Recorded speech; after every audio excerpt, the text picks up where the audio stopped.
Welcome to Mostly Minutia. I'm Colleen Lindell, and this is episode 39, Sneakerheads Part 2 with Ben Kronick. And if you're just joining me now or haven't had a chance to listen to the last episode, I am doing a 3-part series on sneakerheads. Prior to doing this series, I did not know what a sneakerhead was, and the 3 gentlemen I'm featuring are people I work with on the set of MasterChef. Forrest Tagliamonte, he was the first episode. Forrest works in the culinary department, and this episode is on Ben Kronick, who also works in culinary and happens to be one of the in-house chefs on MasterChef. The last episode will be with Mario Pendia, who is one of the camera operators. So I had heard through word of mouth on set that these guys were sneakerheads, and I made this whole series just by virtue of my own curiosity. This is a quote taken from Forbes magazine about sneakerheads.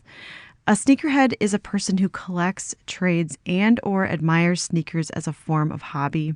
Sneakerheads, like most collectors, are passionate and dedicated to their subject.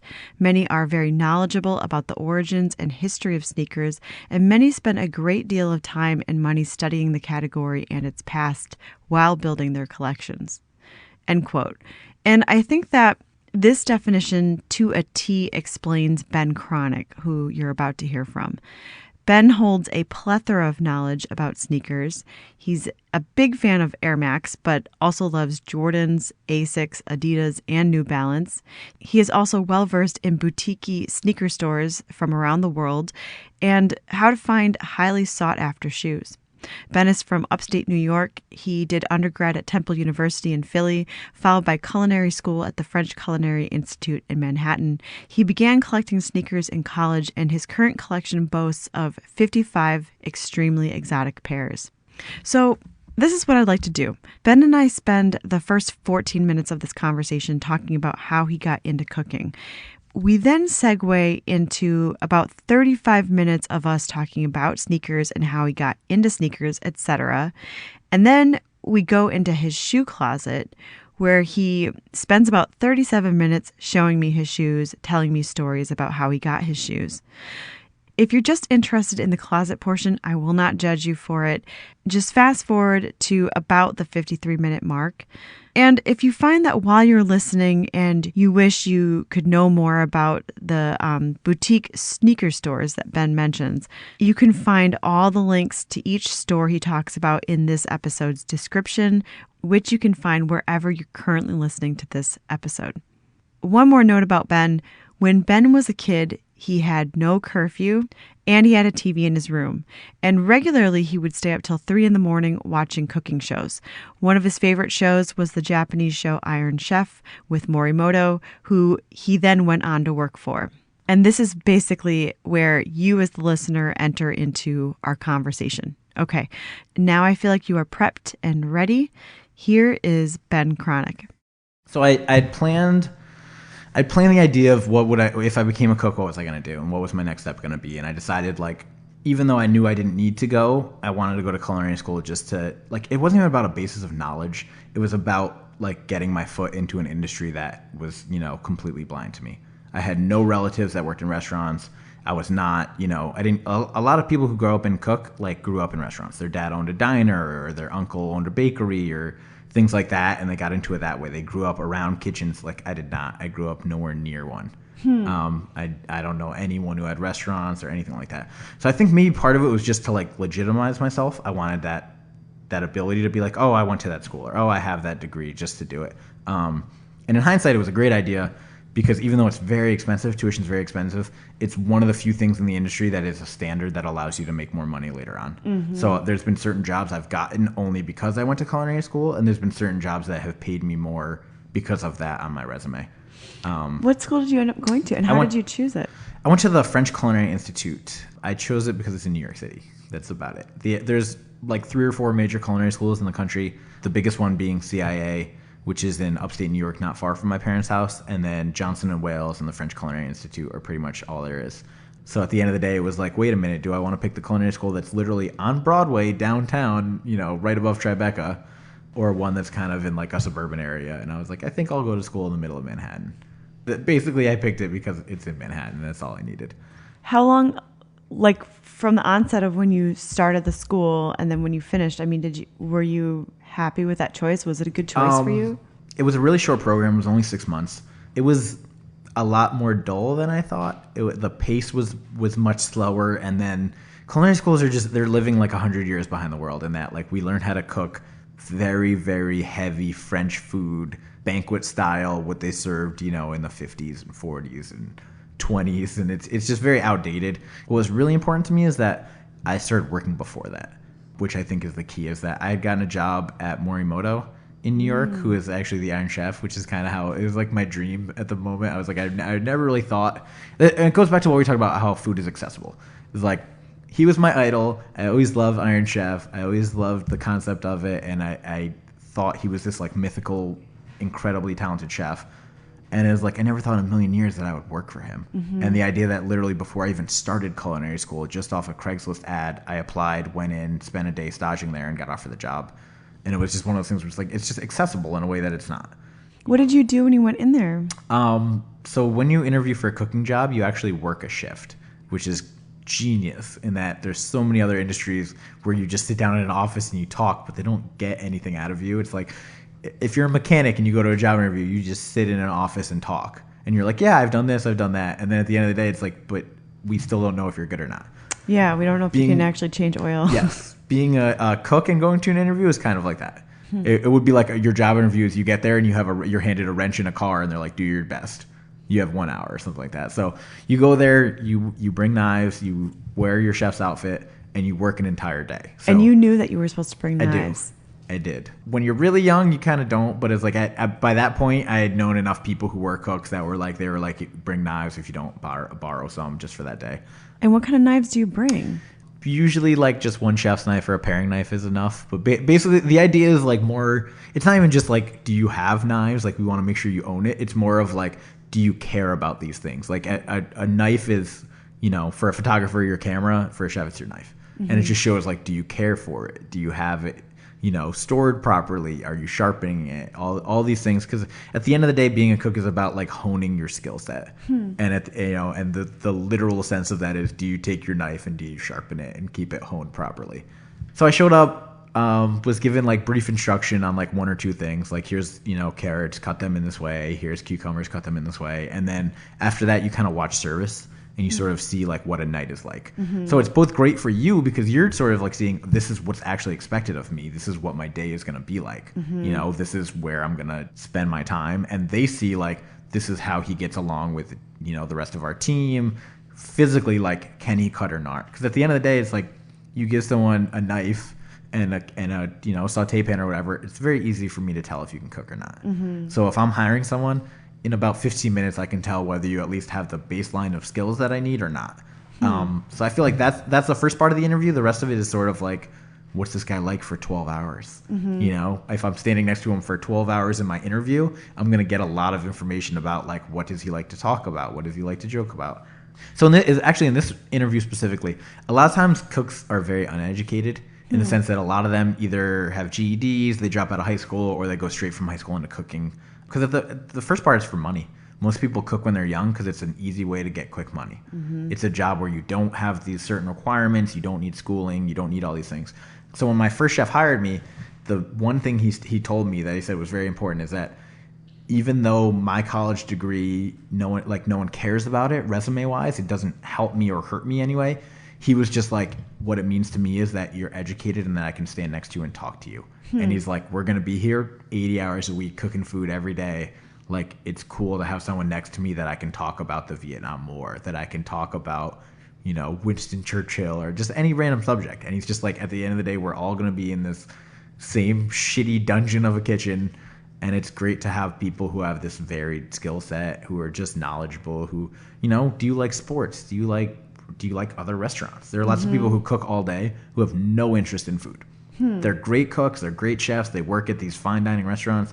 But when they leave work, they don't read, Eater and find out about the hip new restaurant in town. They don't care about Yelp or what's hot or any of this stuff. It's not their passion. It's not. They do. And that doesn't mean they're not good at it. They do it. They're great. They're mercenaries. Yeah. But there's a difference between someone like that and someone like me who cooks works a 15-hour shift, come home, and falls asleep with a cookbook in my lap, thinking about what I'm gonna make on my day off. Like it's a certain level of being psychotic. Did you get to meet Morimoto? He's the Iron Chef. He was one of the Iron Chef on the Japanese show, and then he was the first Iron Chef on the American show. Okay. He's there almost every day. He's a really, really great sort of disciplined chef in that he has all the skills you could possibly ever want, but he's down to earth and he's like reasonable. And a lot of these people are not. A lot of the fine dining chefs are not really reasonable, so to speak. They're kind of, they run it like a dictatorship. It's, kitchens are very military style, where it's like there's an order of operations, there's a hierarchy, and you don't really break it. But certain kitchens are much more like free flowing and more like we're all artists, we all have ideas. Like, let's hear your ideas first. He has a level of disciplinarianism that is very Japanese, in a very like in the moment sort of thing, where it's like he doesn't hold grudges. He's not like out to get you. But if you cross him like in the moment, he makes it abundantly clear like who's in charge and why. The first memory I have, probably the most important memory of my cooking career, is there's this one dish he had called Duck, Duck, Duck. And it was Peking roast duck leg with a foie gras duck bun and a duck egg, all plated beautifully. And it was coming off my station, so I made like 30 of them a night. And I was making them, and I was like, Morimoto's a very high volume restaurant. So we're doing 400 or 500 people a night. And I'm working so quick and just banging out orders. And then I put one up in the pass. And usually, like, when you get an order in, you cook it, you put it up in the pass. A chef or a sous chef takes a quick look at it and then calls out the waiter to send it out to the table. And Morimoto just happened to be walking by at that exact moment. And he just walks right up to my duck entree, makes a little tap, tap, tap on the skin to make sure it's crispy. And it wasn't. It was a little bit soggy. And he looked at me. He looked down at the plate. He looked at me again. And then he just dropped the plate on the floor and let it shatter. Didn't say a word. And then walked away. And then, like, I hesitated for like half a second, but I'm so busy that I'm still cooking. As I'm looking at him, I'm still like, my hands are moving and I'm working. And then my sous chef, who's sort of like my personal manager, came over to me and was just like laughing his ass off and was like, that means don't ever do that ever again. And he's like, just from now on, never make that ever again. Make every duck perfectly. That's it. And it was like, there was no yelling. There was no like, you did this horribly, we're going to kill you, the way like lots of other places are. It was just a very like, this is wrong. We're going to show you why. We're going to make it like embarrassing for you because you just watched your chef break the plate in front of the whole staff. I just remember the look. There's like these little waiters and runners who like just started, were probably like 19-year-old models or something like that, who were like horrified by the smashed plate on the ground. And we're like, what's going on? But I didn't forget it. I wasn't going to let it happen to me again. And it was just like a quick way to discipline someone, but in a way that like the message got across. It didn't harm me. He didn't throw it at me. There was no big fight or blow up. He didn't shame you either. No, it was just more of like a subtle like I expect this. And if you can't give me that, then then leave. But you don't leave. You're just like, the next day you wake up and you're like, I'm going to kill it today. I'm going to make sure it doesn't happen again. Does he know how much he's influenced your life? Not like, probably not.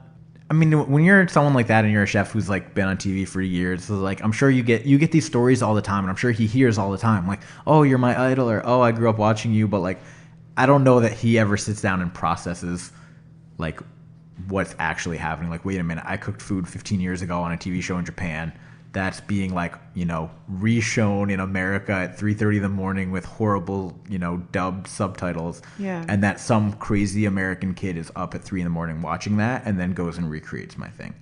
I don't really think he gets like how sort of wild this world is, that some story like that can happen, and just the scope of it. Yeah. Well, and then you go and work for him. Yeah, and then I go and work for him, and then after that, now like when I because you sort of, it's almost like in sports, it's like you leave as a free agent, you go to another team. So it's like I left Morimoto, moved to my next restaurant, but his reputation always follows both me and him, and that everywhere I go, they're like, oh, you worked there. That means something to them, and it means something to him, sort of, that if I go out and I'm terrible, then someone else is like, well, he spent a year or 2 years at Morimoto. What did he learn there, or why? So it's very different. It's almost like you're running like a dojo, and like your lead student goes on and finally he's good enough, and you're like, okay, now you can start your own, or now you can move on, and you just keep taking knowledge. So I took a piece of Morimoto with me. You move on to other restaurants, you take little pieces of everything, And then at the end of the day, you just have all these sort of different skills and all these different things you've learned from everywhere. And that's sort of like your story as a chef. Can you explain the difference between a sous chef and a chef?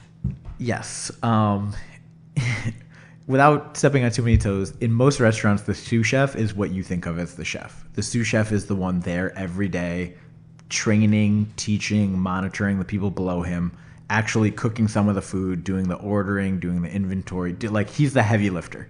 He's doing all the labor. Whereas in a lot of these restaurants, the chef, or if you know the chef's name, if his name is either in the title of the restaurant or it is, just well known and established, you see him in magazines, there's a decent chance he's not there. And a decent chance that he's very rarely in these restaurants. Mm-hmm. Like, he might be involved in menu development. He might be much more involved in the financial aspects of the restaurant, whether it's making money, how to turn a restaurant from red to black, all these things.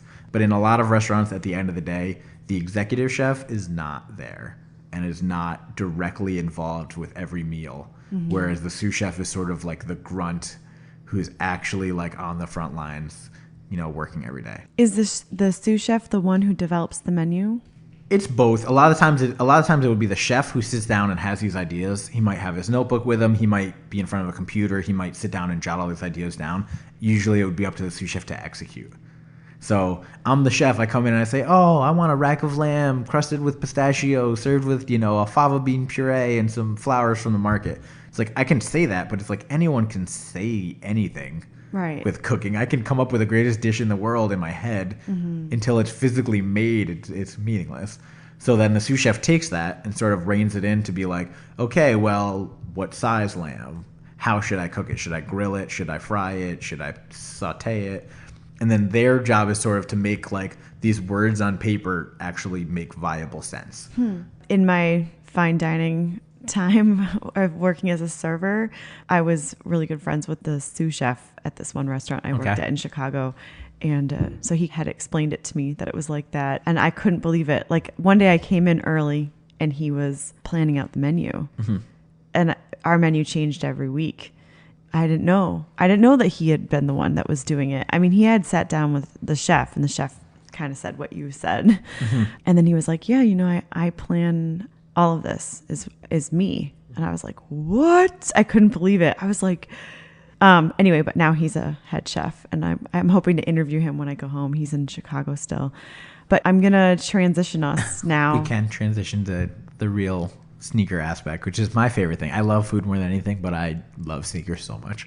So you're so passionate about cooking, but you're passionate about sneakers. And how did that start happening for you? Like, if you haven't realized by now, I'm just fanatical about things. Like, I just need like something, either food or sneakers, or like with my sports teams or even like my puppy. Like when I do things, I'm an extremist. There's no this like, yeah, I kind of like that. Like, I don't understand those people. Like, I either really like something or I don't like it, and there's no real like gray area in between.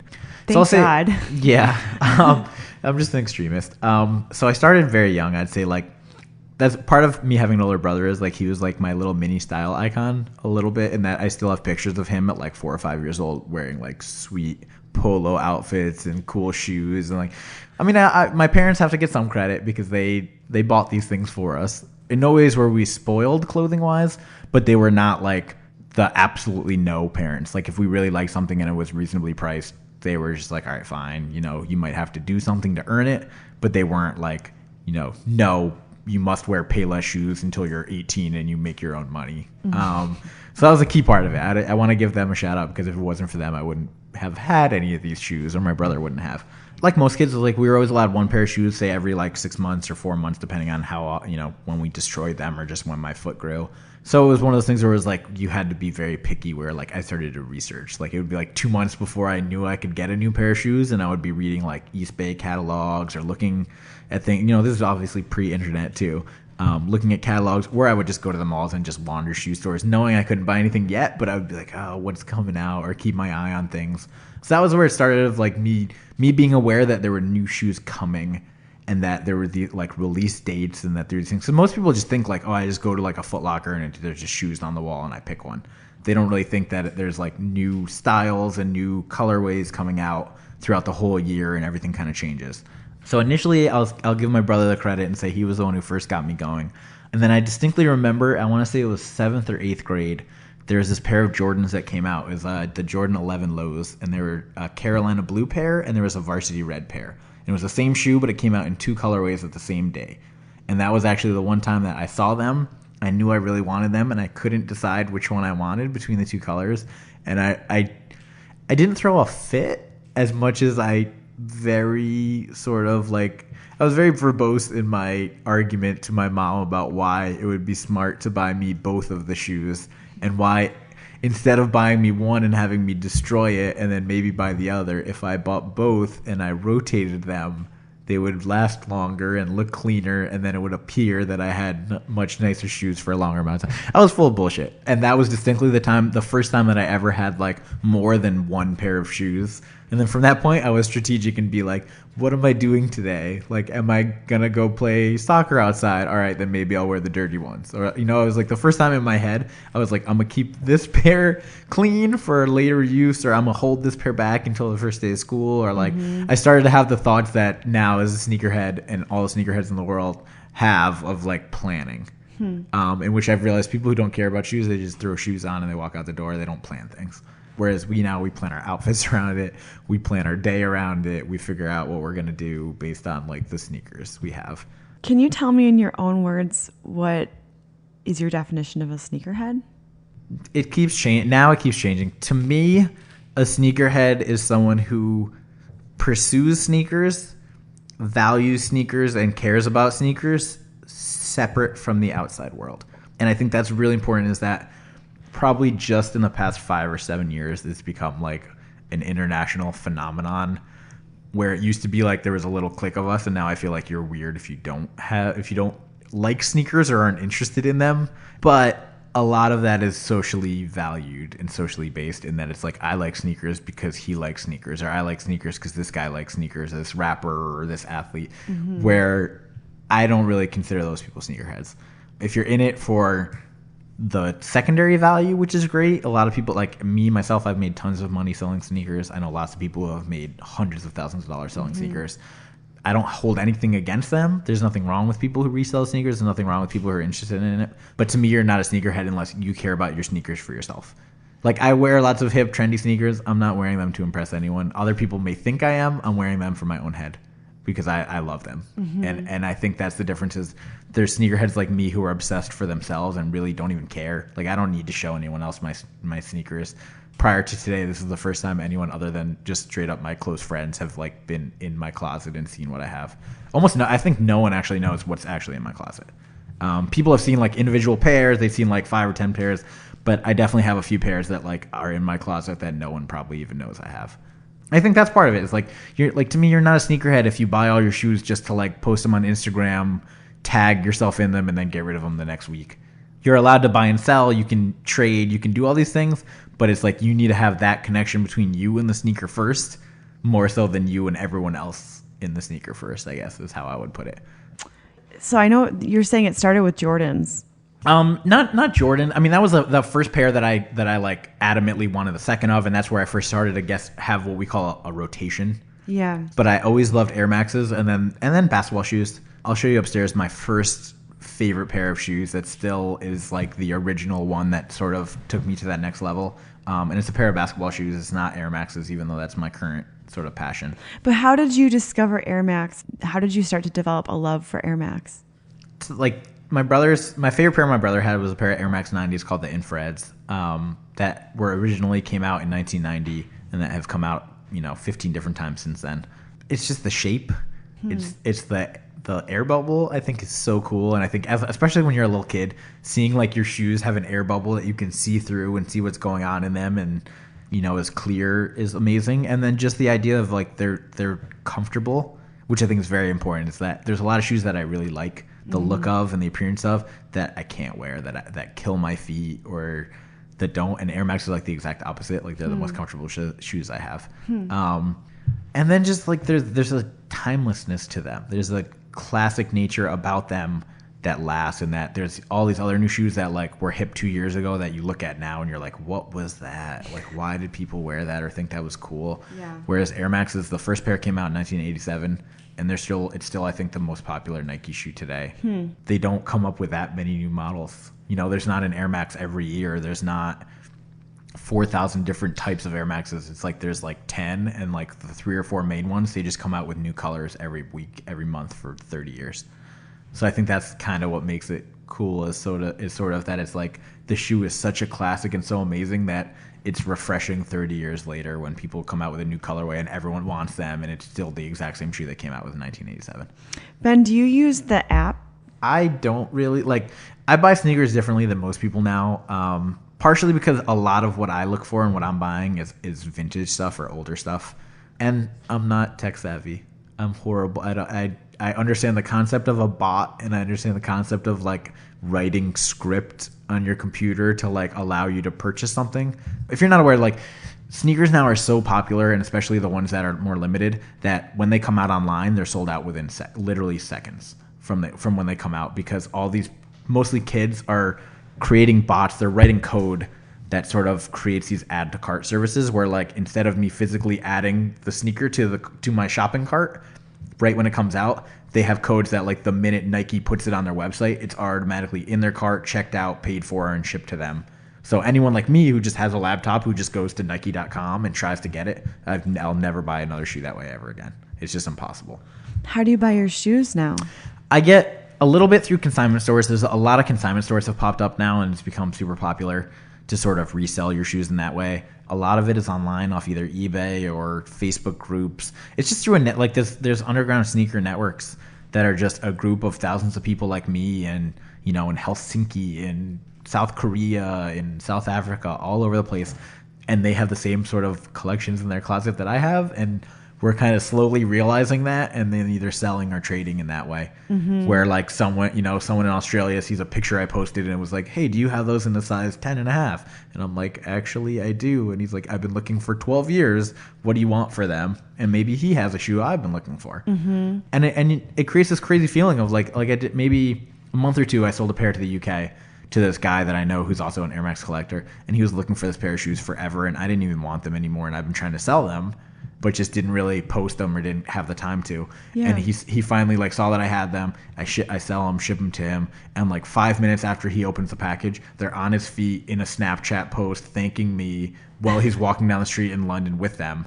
And then there's like 1,000 comments underneath them from all these people all over the world, like other Air Max heads, like dope picture, or like, you know, amazing shoes, man. And it's just, you realize like how much we can change things, like how much control you have, that this one pair of shoes that was just sitting in my closet for 5 years is now halfway across the world being worn by someone, and everyone's like, look at those shoes, it's amazing, I love those. So it's really, really created this like this really close-knit community that anyone can join, and that we're all free to be a part of. Any gender or any age, it doesn't matter. It's just we all love the same thing. Going back to like when you were growing up and getting shoes, like how old were you when you realized you were starting to collect shoes? I would say, so if I started in like 7th or 8th grade is when I started having like multiple pairs. But I would say in high school I started a little bit. It was like college was when I started like buying stuff to not wear. And I think that's the difference, is I always bought stuff with the intention of wearing it right away. I was like, oh, I want these shoes, and I would buy them. College, and then specifically I went on one trip to Tokyo, was the first time that I was like specifically buying stuff to be like, I'm going to buy these and not wear them for several years. And also that was, I mean, part of that was just when I had the income.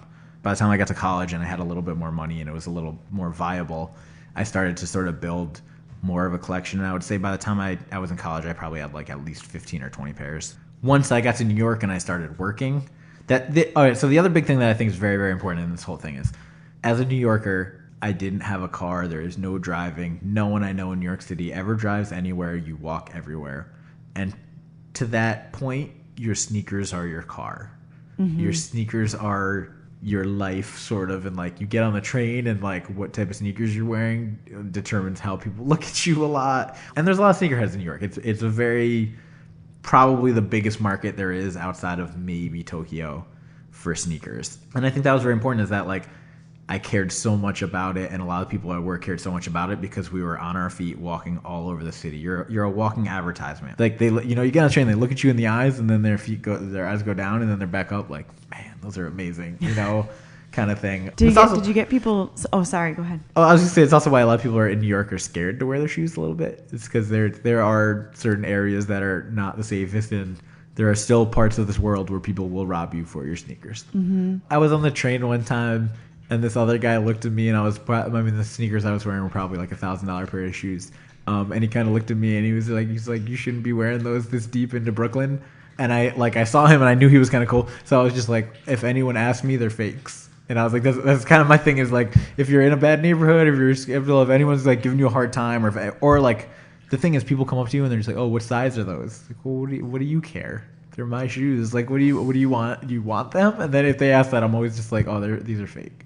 Because I just want to disarm the situation before someone's like, oh, those are the shoes I've been looking for, and they're my size, and this and that. I mean, it's horrible. And like what you were talking about with Forrest, the violence is like, it's horrible, as is all violence, but it's also understandable in the sense that it's just, there's lots of poor people in this country. This has value. Mm-hmm. It's no different than robbing someone over $500 in cash. Ben, how much do you think is too much to pay for a pair of shoes?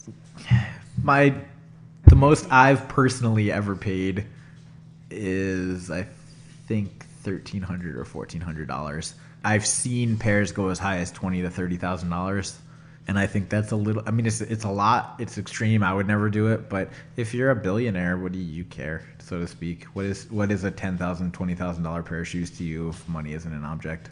Do I disagree with it? Would I do it if I were them? No. To be honest, those pairs are not that different. Mm-hmm. Like, that's the thing, is like they're just variants. Like, there's the one pair that right now is selling for like $30,000 or $40,000 is a pair of Jordans that Eminem made, and they're literally, the only difference between them and a pair that's $200 is they have the E from his albums on it. Mm-hmm. And it's like, other than that, they're the exact same pair as a $200 pair, but they're worth $30,000 just because they're very rare. And to me, I look at that as like, who cares? Like, I personally don't value those shoes. I would only buy them because they're worth that much and it's a commodity and you could just sell it again. But I try not to tell other people what they should buy. You can buy whatever you want with your own money. Yeah. As an adult who gets paid now, I buy whatever I want with my money. I really don't want you to care or judge me for it. How many pairs is like the most pairs you owned at one time? I would say not that much more than 100 probably, because it's like I'm always moving. I think that's the point. It's like, instead of being one of those people that I don't hoard, I don't keep pairs and just keep all of my pairs. Like, there's some people I know who collect and keep everything they own, and they have so much money into their sneakers that it's starting to like harm their ability to live their life properly, where they just have a refusal to get rid of things, even if it's financially sound. Where I'm not really like that. I've always sold my shoes to get me other things. Like when I moved from New York to LA, I probably sold 30 pairs to allow that to happen.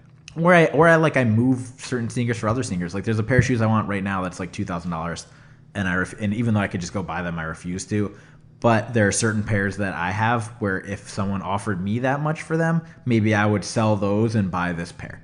So I don't always look at it as like, oh, I'm always going out of my pocket. If I want a $1,000 pair of shoes, someone's like, are you going to spend $1,000 on them? No, I'm going to sell 2 pairs for $500 each and buy them. And then it's just and then in my head, it's all just trades.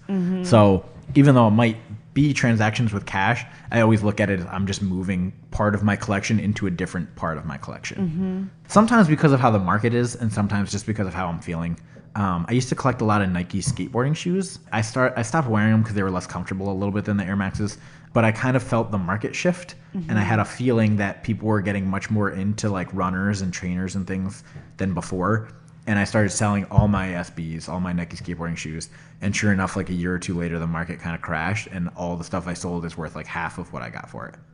The easiest way to compare this, so to speak, other than the one factor, is it's like the baseball card market. It's like something like a collectible market, or Magic the Gathering or something, where it's like at one point it was so hot and there was so much value in it and everyone was getting rich and everyone had money in it. And then like overnight it was like, that entire thing tanked, and now no one wants it anymore, and now it's like laughable if you're like, oh, I have this or I have that in my closet. No one cares anymore.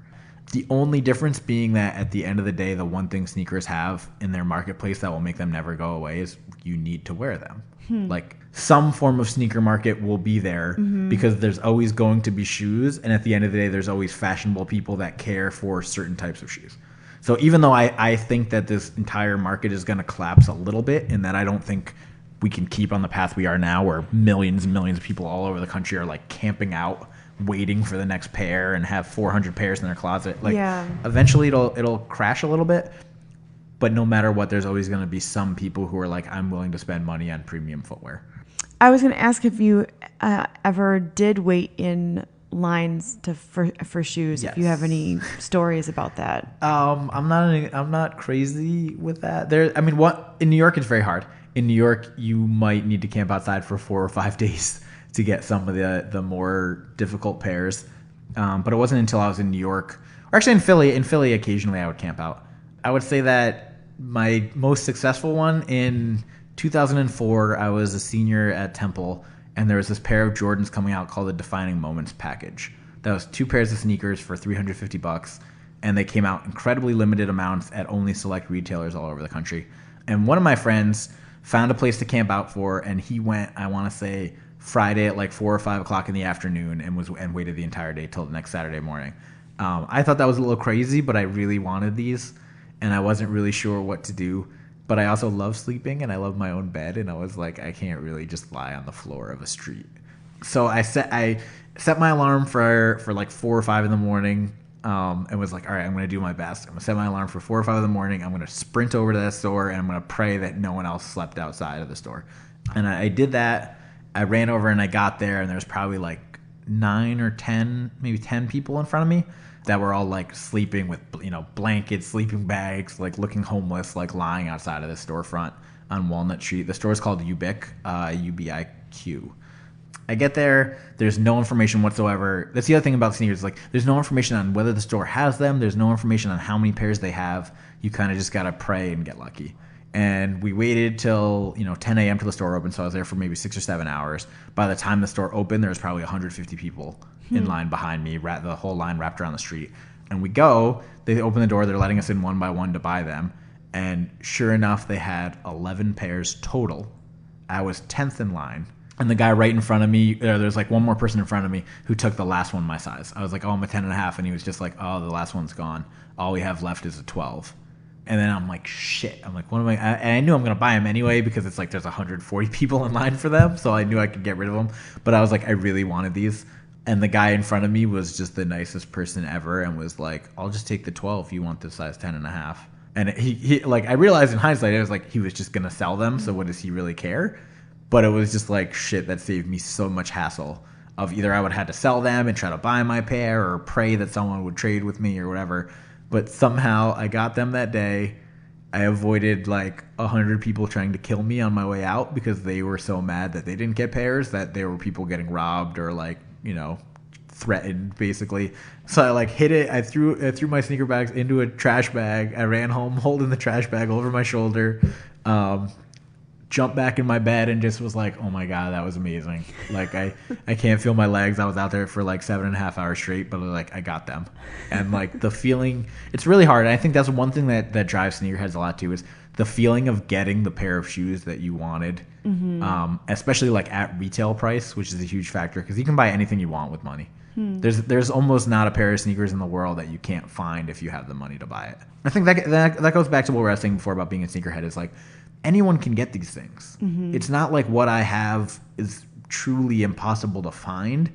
It's that it takes time and effort and energy, or it just takes money. And now there's a store called Flight Club. It's the biggest consignment store in the world, and there's one here in LA and the other one's in New York. And they have pretty much every shoe that has ever come out, just about. So if you're a millionaire or billionaire, you can walk into that store and you could literally buy every shoe I have in my collection, just about. But you didn't fight to get them. You didn't go through the stories I have for each shoe. And at the end of the day, you won't value them the way I do. And I think that's the difference, is like the effort that it takes to build a collection like mine, or the time or the care is really important, and is sort of the deciding factor of like, are you a sneakerhead or not? Did you just buy all this stuff last year and now you have everything, but you just got it? Would you wear Airmax when you were cooking yes. In New York? Yes and no. It's like kitchen shoes are very ugly looking and they're like clogs, right? Yes, and they're very much necessary in the sense that they have, grip on an oily floor. But I was known to occasionally murder pairs of Airmaxes or things by wearing them to work every day and until they're destroyed. And some of my chefs laughed at me for it. Some of my chefs lectured me about how I'm going to hurt myself by doing it. But even at work, at MasterChef on set, I wear all sorts of shoes that I shouldn't be wearing on set in terms of like their value I've had pairs get messed up because I'm at work because there's just variables of things everywhere I go. Mm-hmm. Can you explain what it is that you do on MasterChef? Okay. And how you got into this line of work? I got into MasterChef because of my friend Mary, who also works on MasterChef. We had worked together at a restaurant called Atelier Robuchon in New York for a couple years and had always been in touch since then. She got the job randomly through a recruiter that said they needed help on a season of Juniors when we were filming at Paramount. Got in the door, everyone loved her, and then immediately they were kind of like, is there another you? Or is there another like really talented person that's cool? And she was just like, actually, shit, my friend Ben just moved here and he's really talented and would be perfect. And why did you move to LA? Basically for my fiance wife. At the time we were split up a little bit. So she's in the industry too. She moved to New York and we met there, but she's from California and she moved back home to sort of like be closer to her family and then ended up taking a job as a general manager of Animal. And I was just leaving another job and had time and was kind of finished with New York a little bit. I needed both a break and like New York's just gentrifying to the point that it's not as enjoyable as it was. I don't want to say gentrifying, it's commercializing. All these little mom and pop places that I love, that I grew up with, are all turning into big box stores. And like, I thought New York would be the one place that it wouldn't happen to. Whereas like, why do you need a Home Depot when there's 40 like 100-year-old hardware stores? It's like, but we have it now. Everything is, we have a Costco, we have Targets, we have all that stuff. And it just changed. It wasn't as enjoyable as it was. And then the rising price of everything, like I was just kind of done with it. And actually I was either going to move to California to try to reconnect with her or to just leave and just go to Asia and travel the world again, kind of. And it turned out that I moved here, that we got back together, and then we started sort of building our relationship back. And it coincided with me getting that great job at MasterChef. So at MasterChef specifically, I'm kind of like a jack of all trades, kind of. Like I'm involved in lots of little things, but basically everything in the culinary department kind of runs through a team of like 3 chefs, so to speak. We do all the hero shots, which is cooking all the food that Gordon reveals on camera. We do lots of recipe testing and development. So just to see if things can happen in these amount of time. If we're giving the contestants 1 hour to bake a cake, can they actually do it or not? It's not just like, we're not just like, yeah, they can or they can't. We run through it like 20 times and see. So it's interesting. And then in addition to that, I just kind of like hang around set and cook food for everybody, which is an interesting little like wrinkle. I just found out that on set we're very busy, but we also have lots of free time. There's also lots of variables going on, and we're there for 12, 13 hours every day. Yeah. So I've kind of made a niche of like making snacks for the team. Ben, I'm so impressed with where your life has gone. I mean, you wouldn't be not that long ago. All these things came together quickly. In just this year alone, it's like I got married, I bought a house, my wife got a new car, and I'm joining a union that will allow me to be like in the film industry possibly for the rest of my life. And it's all happened in like 9 months. And you guys are the first culinary crew to be turned union. We are the first culinary crew of any show to be turned union. It was a huge argument that's been going on for like 20 or 30 years, but they finally won out the unions finally won the argument that food is a prop and that all food in all film and all television eventually will fall under the category of being a prop and will then allow them to sort of force all of the television studios and film studios to then unionize all of that labor. So, well, we're just the tipping point. The ideal scenario is that eventually, like, I will be food styling movie sets and I'll be food styling TV shows and commercials and all sorts of things as union labor, which we haven't been for so long. That has sort of created this world where like the people who do food special stuff are making like less money than craft services and less money than all the other people on the set. And now it's going to catch up a little bit where we're all going to be on a similar plane of like getting paid what film and TV people should be getting paid. Thank God. I've worked on a lot of like McDonald's and Subway commercials, and there's a stylist on all those commercials, and the work they do is phenomenal, I think. It's really crazy. cool. And what's interesting to me is it's like it doesn't necessarily overlap with my knowledge. There's a lot of stuff done in food styling that is like we had to make this turkey. I did a King's First shoot where we had to roast a turkey for it, and because we're chefs and that's what we do, we actually just roasted turkeys and made them look beautiful and like did our best. But like there's other people around who are just like, oh, just rub the turkey in palm olive and then, cook it with a blowtorch. And I'm like, what? And they're just like, yeah, if you rub it with, dish soap and burn it, it will look perfect like a turkey. It'll be completely raw and disgusting and inedible, but it works. And like that's this whole new world where I'm just like, wait, why wouldn't you just cook the turkey and then it'll look nice, So and you could eat it later if you like wanted to. I'm kind of like finding this balance between like all of the things that create this sort of fake world of food styling. That's the difficult part about our show specifically is we make everything. We cook everything from scratch. We cook it all. And almost every other show figures out ways to use plastic food, to, purchase things, to make it appear real for camera. And I think that's one of the things that people relate to our show and why they love it so much is because they kind of get the idea that this is a real thing and that people are actually cooking this. And at the end of the day, food is appetizing, and it doesn't look appetizing to me if it looks fake to the point of it being plastic or a detergent-laden turkey. It's like you said, you worked on McDonald's commercials. Yeah. You've seen a McDonald's commercial. You've been to a McDonald's. Does the food look anything like they promise you it will? No. It doesn't. And that's where they lose you, and that's where I think, like, hypothetically, if people like me can become food stylists and start to sort of create this, like, beautiful looking food that's actually food and real, maybe then, like, at the back end, these companies or corporations or things can, like, catch up to it, and then you're like, oh, that looks like what I saw on TV, and then it's more realistic. Like I never understood why are we faking ourselves out?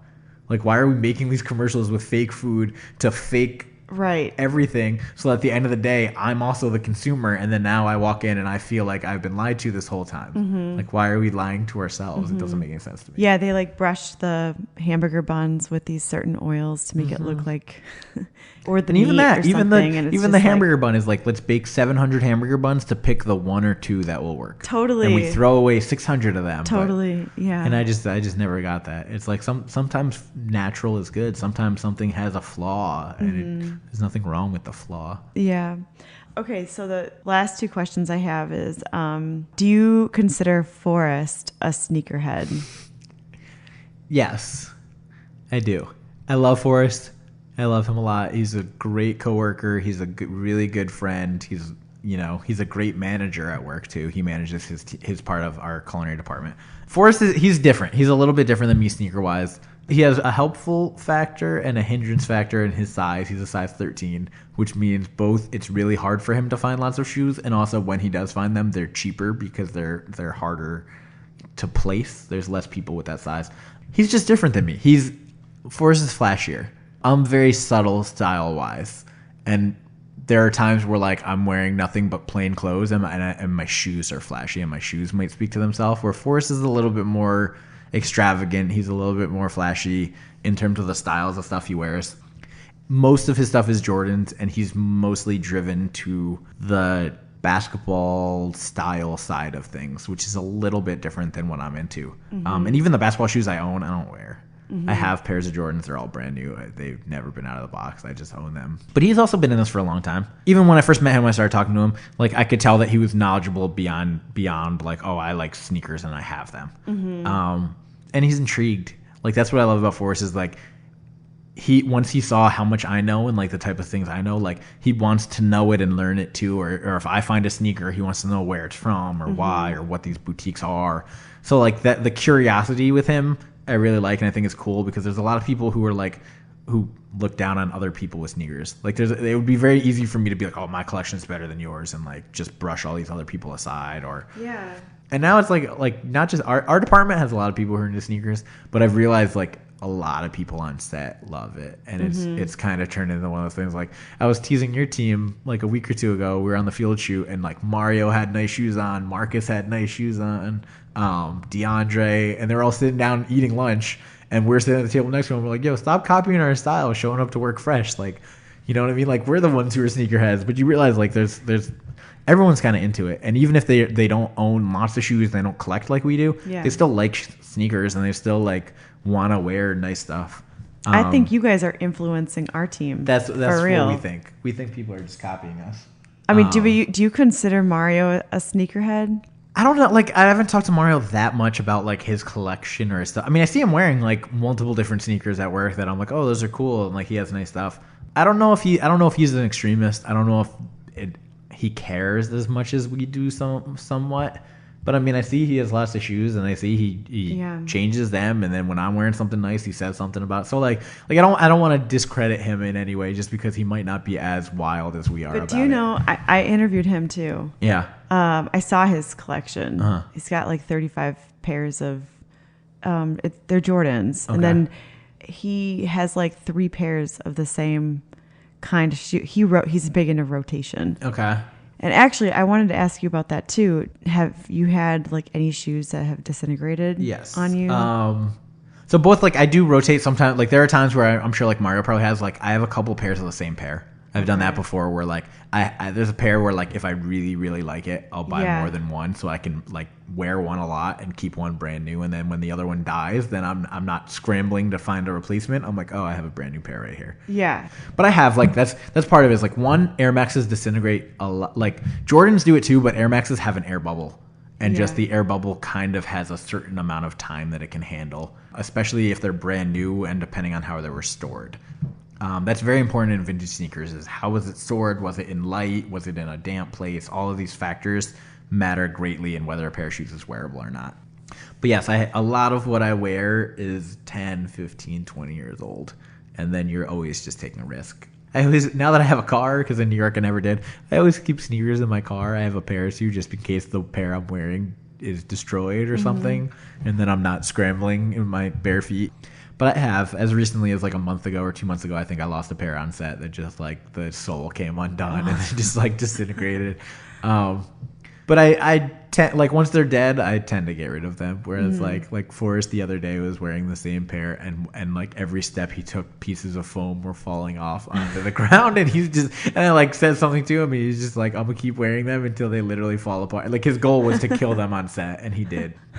But it's part of what happens when you're someone like me, and a lot of the pairs you like are older. Another part of that that's really important that's I don't want to delve too deep into is that these companies are making shoes cheaper and cheaper now, and they've changed the molds of the shoes and they've changed the quality of the materials. In that a lot of the shoes, even just among Air Maxes, like all my Air Maxes from before 2008, 2009 are better shape, better materials, more well built than they are now. And that's part of why a lot of us in the sneaker world and in the Air Max world specifically, like go back and try to find the older pairs because they're built better, they look nicer, they're more comfortable. If you compare quite obviously a pair from then to a pair from now, you can just see where Nike has just found cheaper plastics or shittier mesh or materials. But yes, I've definitely had pairs fall apart on me. Would you like to go take a look at your shoes now? Absolutely. Okay, cool.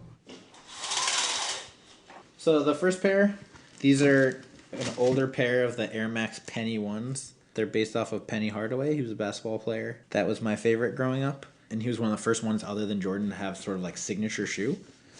If you remember, the commercials he had where he had Little Penny was Chris Rock as the character in the Nike one. So these are one of the first ones that I had. They just have cool. They have the Air Max bubble. They had sort of stylish cues from all different other shoes. And I just love them. This one specifically is from 2006, so it's 10 years old now. When I was a little kid, I had them, and then I bought them again when I was an adult. So that's the other thing that's cool is like when you have a pair that you were obsessed with as a kid that you loved and then like finding them again. So now I'm going to get into like mostly what I wear is runners. Okay. Well, wait a second. Let me just first ask you. Okay, so go for it. How many pairs are here in your collection right now? Right now I have, I think, 55. The most I've ever had was a little over 100. As I go through life, I kind of use my sneakers to get me through things, or there are times where like I was short on rent. I would sell a couple pairs of shoes and I would pay rent. When I moved out here, I sold like about 25 or 30 pairs. One, to make it easier to move because shoes are bulky. They just take up a lot of room even though they're light. And two, because I just needed a little bit more money to be financially sound, and move out here and have time to sort of like get myself settled and figure out what to do. For the most part, anything I sell, I could eventually get back. which I think is a key thing of like, there's lots of shoes where I've sold it because it's very valuable. And I've thought like, if I really want this, eventually I'll make enough money and I could just go buy it again if I need to. And then you said also that you recently sold shoes so you could purchase a ring. Yes. About a year and a half ago, I got engaged to my now lovely wife, and I wanted to get her a ring, and I didn't want to spend too much money. I didn't want it to just be like a ring just to get it, or a value just to hit a certain number. But basically, I took a stack of like 5 or 6 pairs of shoes that I really liked, but that I could part with, and I sold them, and I got a certain amount of money for it, and then I went ring shopping, and it was a lovely ring, and she was very happy with it. So I'm happy that she was happy with it. And can you tell me about the shoes that you're wearing today? Yes. So right now I have a pair. They are an Airmax 1 Supreme Edition. They are entirely made of animal fur. All different animal furs. Cheetah print, zebra print, leopard print, and pony hair on them. This pair specifically is from 2006 as well. So it is 10 years old as of actually like this week almost. All sneakers have the production date on them written on the tongue. This pair specifically is incredibly rare and is valued brand new at about $1,500. I've had them for a couple years now, and I've worn them one other time other than today. What is your system in your closet here? I kind of organize, like, all my Air Maxes are on one side, and then everything else is like scattered about a little bit. I still have a few pairs of like Jordans. I have one pair of Kobe's I really like, and then mostly New Balances are my other thing. Occasionally I have like a pair of Adidas or Asics or things like that. The really expensive stuff I stack on top because I worry about the boxes getting crushed or things like that. But also it's just like ease of use. The pairs that I wear a lot, I kind of pull out every now and then or put on top. And then the pairs that are buried that I know I'm not going to wear for a while just sit on the bottom. But everything's easily accessible. So what was the one that you were going to pull out? So these are called Flyknits. Flyknits are a Nike design that's about the way they're knit. This is the all white and black pair. So it's just all different fly wire technology. So they're super duper light. They're just about the lightest running shoes you can find. And then this is the red pair. There's only 400 of these in the world. They came out at a track meet in Oregon, and that was sort of where they like released them to the world. And now Flyknit technology's kind of taken over, and now all over the world people love this shoe, and they've come out with like 100 different types of shoes with this Flyknit technology. Do you wash your shoes? I usually don't. Like, I kind of just let them age, so to speak. Yeah. The key part is like a lot of the cleaning products like peel away the shoe. So it's really hard to find cleaning products that make it look nice without like wearing away on the sole or sort of scuffing everything. And also, and this is very important too, is like having your shoe turn color like yellow or wear it like it builds character. Like not everything needs to look perfect and brand new. So a lot of people like would dye this white or try to bring this back to its natural color like this was. But I kind of like it. Like it kind of has a story to it. So a lot of the sneakers I wear and a lot of like fancier sneakers in general are collaborations with shoe boutiques or an idea like that. So it'll be like, say, New Balance or Nike or someone has a model that they've already come out with that they have shoes of, and they'll do sort of like pick a magazine or a store or a place and let them sort of develop their own colorway and their story behind it and why. So these are my 2 favorite pairs of New Balances. This one right here. These are called the Kennedys. They're from a store in Boston called Concepts, which is located in Cambridge. And it just has all of the color schemes, New England, Cape Cod-y colorways, and it actually has the Kennedys flags from their yachts on here, all their different yachts. And the whole thing is just sort of based on the colors that they think JFK would like and wear. So these only released in this one store, only in Boston, and they're very limited. They're worth about, say, $700 or $800. So the store concepts, when they come up with this idea and when they do it, they get to pick all the materials. They like hand work with New Balance to build the shoe, basically. So those are the Kennedys, and then this is my personal favorite because my favorite color is purple. I'm a Lakers fan and I'm a Vikings fan, and purple and gold are kind of my colors a little bit. But I love purple and I love purple sneakers. These are a collaboration. These are from Australia. There's this magazine called Sneaker Freaker based out of Australia. It's like a sneaker magazine. And for their 10th anniversary, they created this shoe. So from 2002 to 2012, these came out in 2012. And they're called the Tassie Devils. And they're sort of based on a Tassie Devil in Australia. So they have like the teeth marks and the colorway. But these are one of my favorites. I used to have a lot of Asics. About 3 years ago, Asics became super popular, and the store in New York that actually kind of brought them back was called Kith, Kith, and they did lots of collaborations with Asics in very limited amounts. So these shoes would only come out at this one boutique in New York, and they'd be like 200 or 300 pairs in the world, and that's it. I sold a lot of them because they got really, really valuable, like $800,000 a pair for Asics. So I ended up selling a lot. This is the one pair that I kept. These are called Volcanoes, with all the different colors of the volcano. And these were the same. They only came out in New York. There's only like 250 pairs. They came with like 4 different types of laces, special Stanth Kiss socks. These are a very popular pair that a lot of people are kind of looking for. But this is my favorite colorway out of the Asics, so I kept these.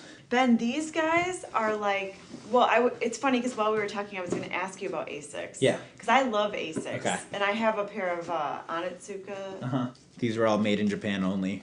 Oh, those are beautiful. That I got when I was in Japan. I have a gray color. The hard part I had with getting these is Onitsuka, for some reason, is made only in Japan. And in Japan, they don't make my size. For some reason, they skipped over US 10.5 and 11, so all they have is US 10, and then it jumps all the way to 11.5 and 12. So I bought those for my wife, her pair, and then I ran all around the country trying to find my pair, and it was really, really difficult for some reason, but I ended up finding them. So those are the only pair of shoes I have that match with my wife, so that we both have the same of those. So I told you before I had a lot of Dunk SBs, skateboarding ones. I had like 40 at one point, and they're all really cool and funky and valuable and would have been really cool to show off, but I sold them all mostly when I moved out here. This is the only one that I kept, and these are called the Purple Pigeons. They're based on another pair that came out in New York called the Pigeon SBs. The Pigeons specifically, not these ones, but the original ones, are really cool because they actually made the front page of the New York Post the day they came out because there was a riot when the shoes came out. They were so valuable, and I think they only released about 100 pairs, that they made the front cover of the news because the NYPD had to escort everyone who got the shoes home in police cars. So if you bought the shoe, you'd walk out of the sneaker store and there was a mob of people trying to attack you and steal the shoe, and the police would literally give you armed guard back to your house to make sure that you got home safe with the shoes. That's crazy. This is my favorite pair of Kobe's, and the only, just about the only pair of Kobe's I own right now. Those are cool. This is called the Beethovens. The one thing that's cool about this, as I showed you before, is this is taking Flyknit technology and turning it into basketball shoes. So they took the Flyknit thing they invented with the running shoes, and they combined it with Kobe's like foot sole, where he actually shapes this based on an actual foot instead of it just being like a flat sole of the shoe. And it has carbon fiber as well. But it's a cool idea because you're taking Flyknit, which is this amazing material, but it's created a basketball shoe that's super light and comfortable. And that's part of like the Nike thing is like every time they come out with some new idea, an Airmax pocket that they then put on a basketball shoe, a Flyknit technology is like they take something and they turn it into, something else that's cooler. Have you worn those yet? These are brand new, but I have a second pair that I do wear that I've worn on set a few times as well. As you can see, when I really like a pair, I have more than one of. I'll show you a couple more pairs I have. Before we get into Airmax world, I'll show you a couple Jordans. These are kind of cool because this is the original Jordan 1. This is a retro version of it. It's not the original. It's 30 years old. But this is basically the exact same Jordan that was the first shoe that came out in 1985 and sort of started all of this. These re-released last summer and became incredibly popular again, and now are like $500-$600. Wow. Yeah, the Jordan 1 is like the original shoe that like for a while was considered like outdated and no one really thought they were cool anymore, and then they sort of made a huge comeback about 2 or 3 years ago, and now they're popular. This is another colorway. This is an orange one. These are actually a size 12, so I can't fit them. What is when you say colorway, does that just mean a collaboration? Just different colors. So like every Air Max 1 is the same shoe. They're all structurally, they're all the exact same, but just different colors of it. We just call them colorways. Okay. So this is a company called Supreme. Supreme is a skate shop that started on Lafayette Street in New York and there's one in Los Angeles too on Fairfax. And this is kind of crazy because they're a skate shop. They always do skateboarding stuff and collabs. But just this past year, they did a collaboration with Jordan, which is just weird because it's like Jordan brand is very much basketball driven. But they came out with a pair of Supreme Jordans. It was cool. Also brand new and also quite valuable. These are probably about $500. And then before we get into the main thing I love about all my shoes, my Airmaxes, I'm just going to show you a couple other things really quick to show that I'm not selfish, because a lot of sneaker people are selfish. So I did start a little collection, even though I don't have a child yet. I started a little baby collection with the idea that I might, and being unsure whether it was a boy or a girl. I got a little pair of Winnie the Pooh mini Vans and a little pair of Minnie Mouse mini Vans. I realized I can't be like the hippest dad in the world with all my cool shoes and not give my kids at least something cool to wear as well. And then I do occasionally buy my wife shoes. So I got her these because she's a pastry chef. So I got her a pair of Vans donuts. They have all different colored sprinkled donuts on them that I think are really like fun and cool. So like my shoes are much more like stylish and hip, but like when I think and shop for other people, I love like kitschy, fun, interesting stuff. So I got my wife these too. These are really amazing because they're a collaboration with Dornbacher Hospital. So every year Nike has a collaboration with the Dornbacher Hospital in Oregon in which they basically work with kids who have terminal illnesses and they let them design their own shoes and then release them to the public and then donate all the money. So this one specifically, for example, has this Dornbacher tag on the inside of it. And it's this girl named Kylie Bell, who's 16 years old, was diagnosed with a brain tumor. And she just came out with a pair of shoes that has all the things that she loved in them. And it's just, one, it's great because it's obviously helping donate charity. But like the idea that you have these kids that have a terminal illness or have something wrong with them or some disease they're battling, and then they get to like come up with something cool like this, like create their own shoe. Nike brings all the athletes down to meet them, and then they just get to like pass this on. They get to make a shoe that's then sold for the general public. I would have never heard her name or her story, but now it's like we have the shoes and it's part of my collection and we talk about them. Okay, now to all the Air Maxes, of which I have a lot. My Air Maxes range in value from like the lesser cheap pairs being like $100, $150 to I probably have a lot of pairs that are like $1,000 or more. A lot of my Air Maxes are pretty valuable. That's so crazy, Ben. This is a pair from a store in Japan called Atmos. These are the duck camos. They have the same, so infrared is the original Air Max. Okay, so this is the original pair of Air Max 90s. Just a straight infrared, which I'm sure Mario probably has and Forrest might even have too. Because they're just a very normal, traditional pair of Air Maxes that a lot of people have. But the infrared is this colorway, is like very kind of cool, and Air Max uses it a lot. A lot of people find these horribly ugly. They're one of those hit or miss pairs where it's like, I totally see why people hate them, but I also totally see why some people think these are like super cool and fashionable. So these are about $800, give or take. However, I have the exact same pair. The exact same shoe, but a size 12 is worth like $1,200 because they're just impossible to find. They probably made maybe 5 or 10 pairs of these in the world. And no size 13s were made, so Forrest is out of luck. He can't ever wear these because they never came out in his size. So you have that so you can sell it? I do. I bought it earlier with the idea of holding on to it, and then I saw the prices kept going. Like they were like $500 or $600 a year ago, and now they're already $1,200. I'm probably going to hold on to them to trade bait. Like there's something I can sell anytime I want. But a pair like that that's so rare is like I might try to use it as leverage to get someone to give me something that they don't want to give up, so to speak. Yeah. So these are a collaboration with APC, if you know APC, which is a really, really high-end brand of clothing. APC did a collaboration with Nike on these. They're a little bit better materials. They're just more fashionable, so they also have like hideaway logos. The inside's leather liner. I got these last time I was in Japan. These are an all-wheat pair. Wow. Kind of like Carhartt style. So like almost like a Timberland or like a work boot. But they're also just a pair of Air Max 1s, all suede. Have you worn those before? I have not. These are all Japanese. A lot of my stuff actually came from Japan. This is another regular normal pair. So this is interesting. It's like a lot of people do like either custom work or change sneakers. So these were a woman's pair that someone got a really big size of. So they're like a women's 11.5. And then they actually changed the shape on them a little bit. So they use heat. You can do it two ways. You can either fill them with a bag of water and then put them in the freezer. And then when the water freezes and expands, it pushes the shoe out a little bit to make them bigger. So this is like a woman's pair that normally I could not fit, that someone customized and made bigger. And now they fit me. That's cool. So a true Nike, Air Max or Sneakerhead will recognize the difference in boxes. Every era has a different box. Red is more recent. These are older. So anytime you see a box like this with the orange changeover, these are old. at least, I think, 10, 12, 13 years. These are really cool. This is a crepe Airmax 1. The sole is made from actual untreated leather, so it's still like alive and growing. So you can kind of see where it's all changed color now, but this was literally just uncured raw leather on the bottom, which they'd never done in a shoe before. Wow. They're also entirely made of hemp. This is all real, just full hemp. So they're super strong and durable. But I also like the colorway. It's kind of like woodsy, but has a little Carolina feel to it. I love it. And then this one came out in 3 different pairs. This one doesn't have the leather sole, it has a regular sole, but same colorway, same hemp. But this is the Air Max 90 model, and that's the Air Max 1 model. Then when it's like this, do they call it a gum bottom? Yes, okay. they do. This is called a gum sole. These are denims.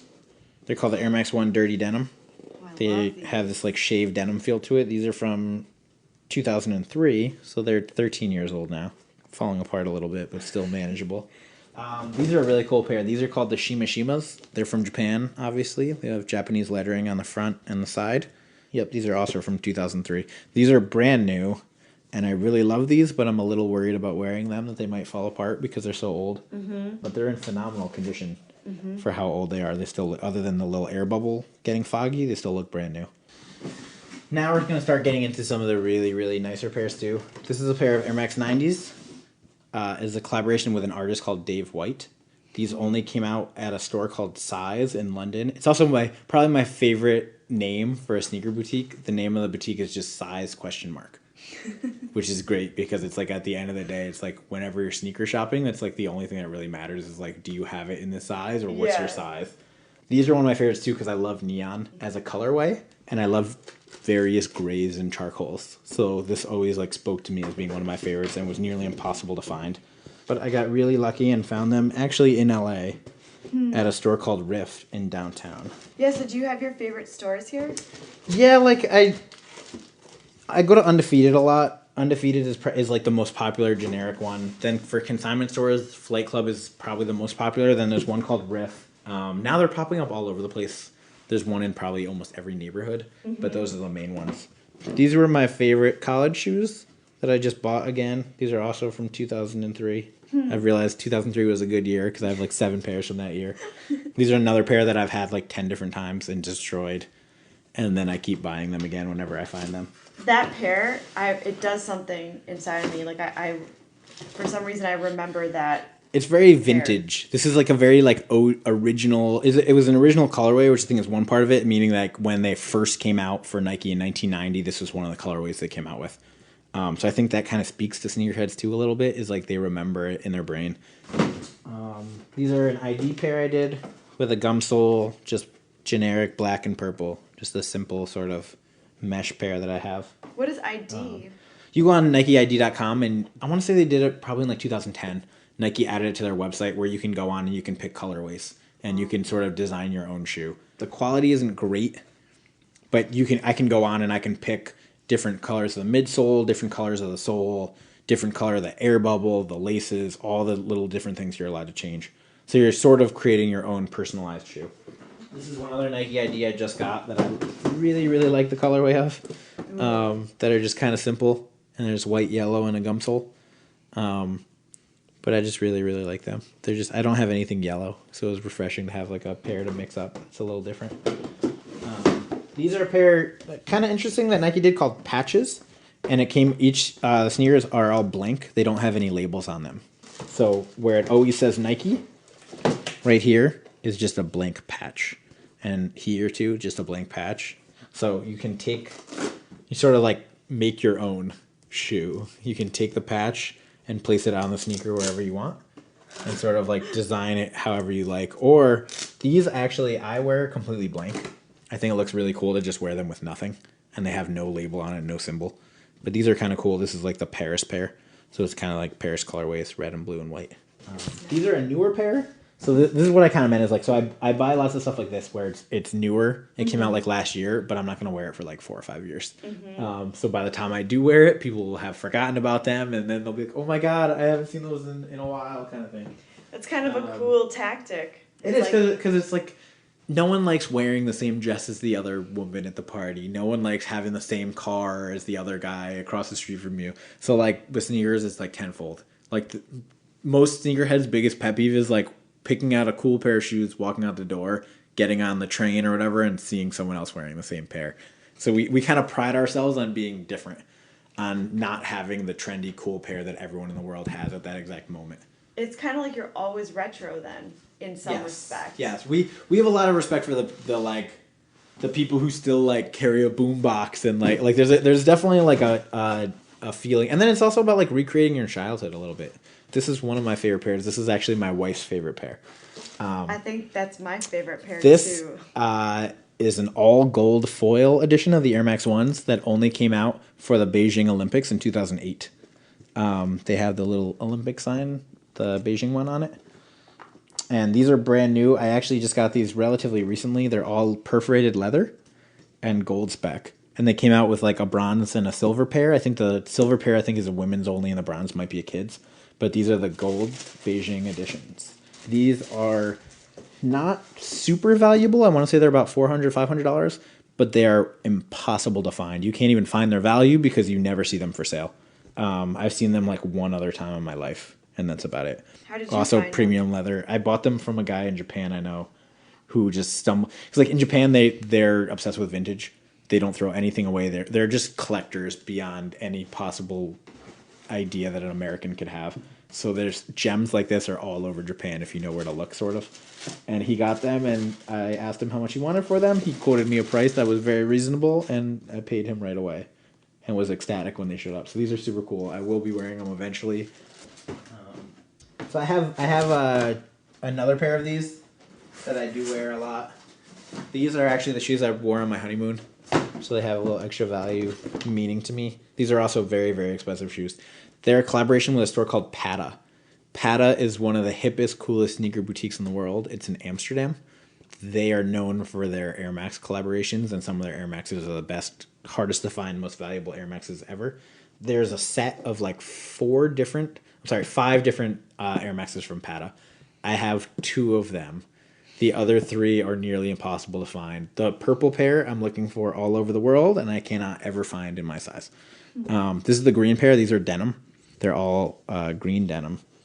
A lot of the collaborations they do, being Pt2 and being in Amsterdam, are very like marijuana related. So there's another pair I don't have right now that's called the Homegrowns I used to have that are entirely made to look like a bud, and they're all different various shades of green and like the thing about them. So they're just really cool, and it's another way of like how every sneaker boutique sort of their collaborations are based on their surroundings.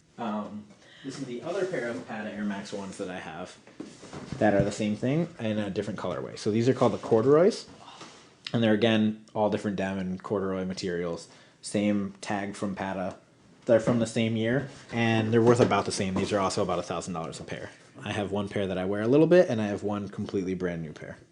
Those are so cool. So these are my pads. These are one of my personal favorites too. I love these. I even like how they have the laces come with them. They just like it just shows like the places like this when they're doing a collaboration, they take a little more time to think it through. Like some people just come up with a colorway and call it a day, and they're like, "Oh, that color's cool. That's it." These are from 2009, so they're getting a little older. I might have to start wearing them more, as I worry that they might fall apart on me. What do we have left? Okay, this is a kind of crazy pair.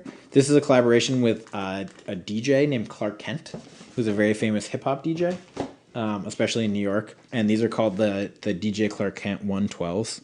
So they also have collaboration things, little like insignias on them. This pair specifically is from 2007. They're very reflective. They are. They're all 3M. So some of these shoes are a few are 3M. These are entirely 3M. So if you wear these at night, they look pretty ridiculous. And they're also pretty highly sought after. They're about $700, $800 maybe brand new. So these are one of my more flashy pairs. I have a lot of flashier pairs, and then I have a lot like more subtle. These are a little flashier. So these are from Atmos. The next 2 pairs I'm going to show you are also from Atmos. It's a sneaker boutique in Tokyo that's very popular with Nike. They made the duck camo Air Maxes I showed you earlier. This is their women's one. So it's, again, incredibly hard to find because it's a women's size 12 from Japan. So I don't know how many Japanese women there are who wear a size 12, but thank you, whoever you are. These are more recent. These are from 2012. So these are like cheetah print and desert camo. They're a little flashier and more interesting. The This is another one of my favorite pairs. This is the men's version of that. That was the women's version. These are tiger camos. Also from Atmos. Same idea as the other ones, but this is just the men's version of it. And these are kind of cool. Texturally. Also about $800, $900 a pair. Wow. So not cheap. These Airmax ones that I have are certainly not inexpensive by any means. Ben, I really like that you know all these different stores from like different places in the world. I've been fortunate enough to go to some of them, which I think is really cool. Because they're all in their own little network too. Where like if the stores in LA know the stores in Japan, they know the stores in Amsterdam, they all go to the same sneaker events and things. Mm-hmm. But it's cool kind of to like meet the people behind it a little bit. And then also I love like getting recognized for my shoes. So like for example, I wore the green Pata pair, they're called Chlorophylls.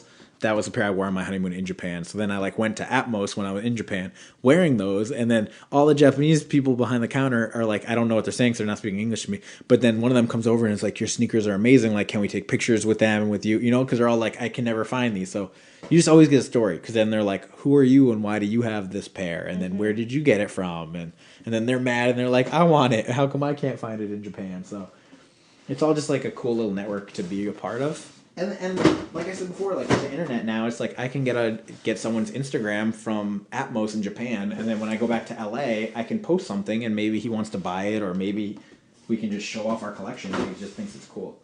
All right, so I'm going to finish with one pair, but before that, I'm going to show you one other thing because it's kind of taken over the sneaker industry, and no one really knows where it came from. But that is the decently good rapper and horrible person that is Kanye West. Has sort of taken over sneakers. And as he says in his songs, like Yeezy jumped over the Jumpman, he means like his shoes are more popular than Jordan's now. So he came out with pairs with Nikes a couple years ago that were super popular that instantly became worth a couple $1,000s. I find them to be kind of ugly and never really had a pair of them. But he recently signed with Adidas and started making shoes with Adidas, and now they're the most sought after sneakers in the resale market. And they go for upwards of $2,000, $3,000 a pair. People don't really know this, but the first collaboration Kanye ever did with a sneaker was an Airmax that I have a version of, which are these, it's a collaboration with a store in Hong Kong called Clot, C-L-O-T. Nike released 4 pairs. Kanye got one, the creator of Clot got one, and then Nike president got one, and I forget where the other one went to, like another friends and family pair. But then for like a week only or less, they released them on Nike ID, the exact same shoe, just minus the Clot symbol, and were sold out immediately and are pretty much impossible to find, and I tracked these down on eBay. So these are actually the first Air Maxes and the first shoe that Kanye ever did a collaboration on. That sort of started him now collaborating on a whole ton of shoes. But I do have these in my closet. They're not ridiculously valuable, but partially because no one even knows what they are. And especially everyone now, all these like young kids that are obsessed with Kanye stuff that, you know, wear all his clothing and stuff like that, like they don't even really know what these are. Yeah. So my favorite thing is to wear these when there's like a lineup of people going to get Kanye shoes because no one has any clue what I'm wearing or why. But the story behind them is kind of cool. And I actually like the colorway because these are the type of pair that I wear with like a plain black t-shirt and jeans where everything else in my outfit is completely normal other than these ridiculously bright, wild, crazy shoes. So I do have one pair left. At one point I had 5 pairs of Yeezys. I sold them all because they made me so much money. So this pair of Adidas, retail was $200 when they came out. I was buying them for $700 or $800 off people in the area off Facebook or Instagram, and I was selling them for $2,000 a piece. So I sold 4 pairs and I made like almost $4,000 off 4 pairs of shoes very easily. I did keep one though, just in case they keep going up, because who knows, they might eventually go up. So this is the most sought after pair on the market right now. It is a pair of Adidas Boost 350 Kanye West shoes. This is the Turtle Dove colorway. It's the first colorway, which is the most expensive, hardest to find one. And I don't really love them. They're not my favorite looking shoe. They're kind of ugly. They look like a Roche Run or like a flip-flop thing on top of like a bottom that looks like a motorboat or something, or a hovercraft. That's one thing. The bottom looks like a hovercraft. They're certainly not my favorite pair I own. They're probably not in the top 50, but they're incredibly valuable and everyone wants them, and it's a good thing to have as like a trade thing as well. And if I need to, I can just sell these and go take a vacation. I mean, how much do these sell for right now? These in any consignment store right now are probably $2,200 to $2,500 a pair. And if you go to Flight Club or one of these stores and buy them, you also have to pay tax, so you're paying like almost $3,000. I find these highly unattractive. I do as well, but they're quite valuable. And some of the other ones are actually even worse. Some of the other colors and things he has. But just because it's Kanye West and because most people in this industry are sheep, they're the most popular sneaker right now, and it's not even close. And now, last but not least, so I always wanted to do a custom sneaker, and I was always skeptical because a lot of people who do customized work are not very good. And it's one of those things where it's sort of like getting your car painted or done, where it's like if it doesn't look right, it's kind of horrible. So I really waited out for a long time, and I did a lot of research, and then I finally found this guy. His name is Jake Danklefs. He runs a place called Dank Customs in San Antonio, Texas. And he's one of the best sneaker customizers in the world. He works with like all sorts of athletes. He actually works with the sneaker companies every now and then too, where like Nike or someone will come to him and he'll come up with some ideas for some shoes. So I talked to him. We had a Skype session and we kind of went over like what we're looking for, what I really want. And somehow in the middle of brainstorming, my idea, which was to come up with a pair of Lakers Airmax 1s to combine my favorite team with my, favorite shoe, we came up with this really, really genius idea, and it's kind of brilliant, and we're the only people that we know of in the world that have ever done this. So this is an Air Max 1. It's a one of one, meaning I'm the only person who has it. He's the only one who made it. He made it just for me, and he will not recreate the work again. That's part of one of the things is like he doesn't recreate custom. So if you go to him, like one of the most famous one he did, there's this rapper called Wale, who's a sneakerhead from DC. And he made a pair of Louis Vuitton Jordan 1s for him where he actually took Louis Vuitton custom leather. He like hand cuts it out and does it all himself. Wow. So this is a pair of Lakers Air Max 1s. But the twist that we thought would be amazing is that I used to collect basketball cards. And I had these cards that had pieces of Kobe Bryant's jersey on them. So a jersey that Kobe Bryant wore in a real NBA game is then after the game, like Nike or Upper Deck or whoever these companies, they take it, they cut his jersey into little pieces of like jersey swatches, put it into a basketball card, baseball card, and sell it in packs, and little kids collect it. So I had these cards with these little pieces of Kobe's jersey and kind of mentioned it to him, and he came up with this wild idea and was like, what if I cut the jersey out and then incorporate it into the shoe? So he took it off your shoe? Or off the card, yes. I mailed him the cards to Texas. He cut them out. So first you start off by ordering a shoe from Nike, just a plain shoe with the colors that you want or whatever. And then he rips the shoe to pieces, literally cuts it open, cuts all the pieces out, and then rebuilds the entire shoe. So these are a pair of Lakers Air Max 1s. Literally, this was just a plain white Nike shoe. And he made the snakeskin color. The inside is lambskin lined.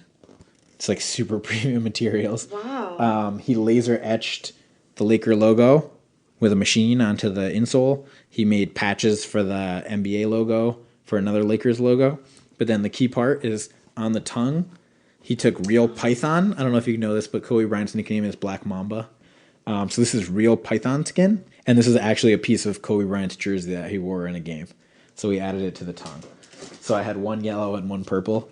So he reversed it and he made yellow python and purple python with the purple patch of jersey and the yellow patch of jersey. So these are my one-of-one custom Lakers Air Max 1s that actually have a piece of game-worn Kobe Bryant jersey on each shoe. One day, I kind of hope, I don't hold out that much hope, but I really hope that I can meet Kobe and have him autograph these because I think they're really cool, and I think he would kind of think the story is kind of cool. But we'll see. Until such time, they are just a display item.